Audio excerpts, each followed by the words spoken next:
I was the project manager on it. We only got about $35,000 from the state to develop that course, and we created $1 million course on Martha's Vineyard through the Sheriff's Office and the Oak Bluffs Police. True collaboration between government agency and the public, general public. So, you know, we will continue to operate those when I'm sheriff. That's really something that's very near and dear to my heart about educating our youth, and especially in the times that we have today with the opiate issues and all the problems that we're having. So yeah, so we have that. Also, we have the Triad program. I don't know if any of you are familiar with that, but it's a program that supports the elderly on Martha's Vineyard. We have the Project Lifesaver, amazing efforts, and the people that operate that through the Sheriff's Office do amazing work. It's basically we track people that have dementia or are suffering from Alzheimer's, and we've actually saved several lives because of that. And we will continue to provide that service. But also we go even further than that. We've had, we've got your number, and the We Got Your Number is they have those red signs you see everywhere. Say, what the heck are all these red signs? Those are actually put there so that we can, emergency personnel can identify where these people's houses are, because you know sometimes we can't find people on Martha's Vineyard, and you know when time is of the essence, it's very important that we can get to our people, our elderly people that are in trouble.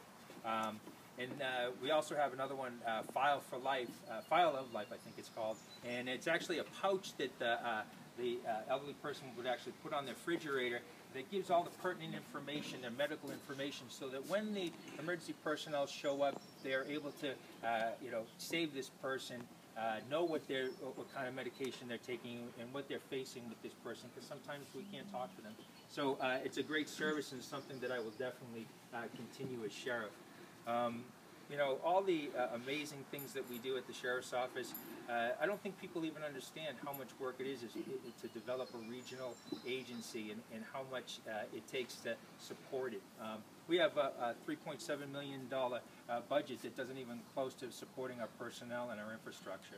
You know, we're constantly trying to figure it out. I know that might sound like a lot, but when you think about what we do and all the things that we do in the community, it's such a valuable service that's underfunded. And I will work diligently with the House Ways and Means and the Governor's office to make sure that my personnel are supported, and to the extent that they should be supported, like anybody else in any other community in the Commonwealth of Massachusetts.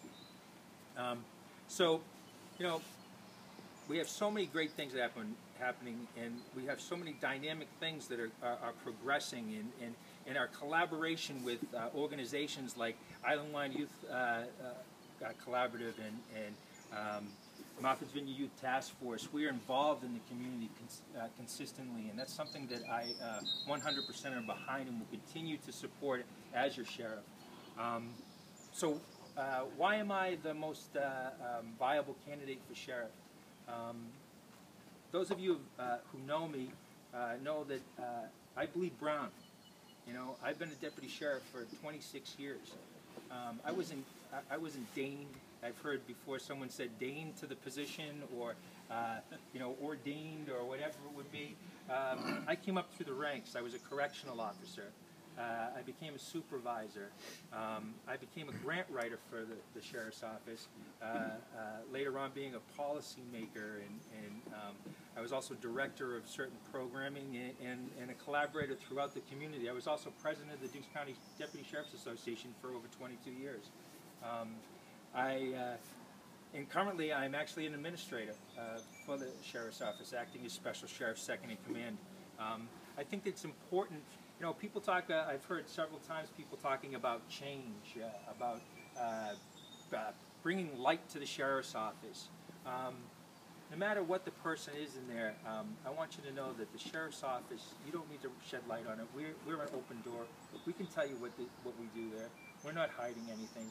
And we do a valuable service. The 46 people that work there, whether deputy sheriffs or telecommunicators or contract officers or even the public service people that or even our staff, our administrative staff, they all work diligently with very little money and a lot of work, a lot of hard work.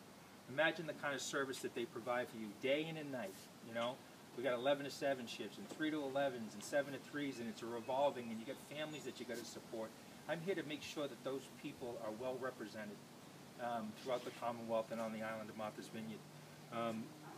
I want to be your sheriff because I've done the hard work, and I think that I'm the next person to be that man for you, and I hope that I have your support. Thank you.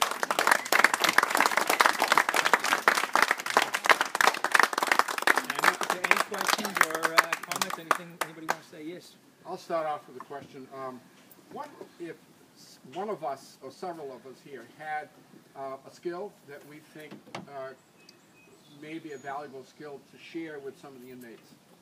What kind of vetting, and so is it a complicated process to be a part of that educational process?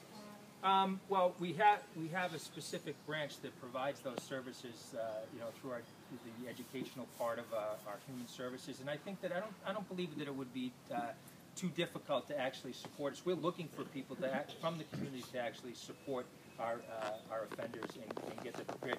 I mean, we do that already. We provide certifications in OSHA, ServSafe.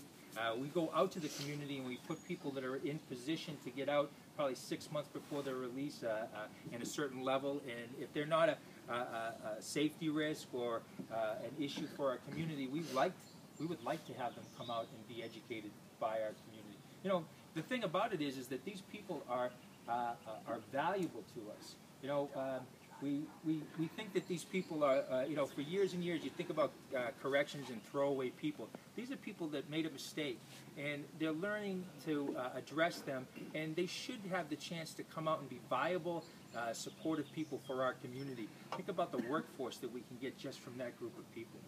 So yes, 100%. Thanks.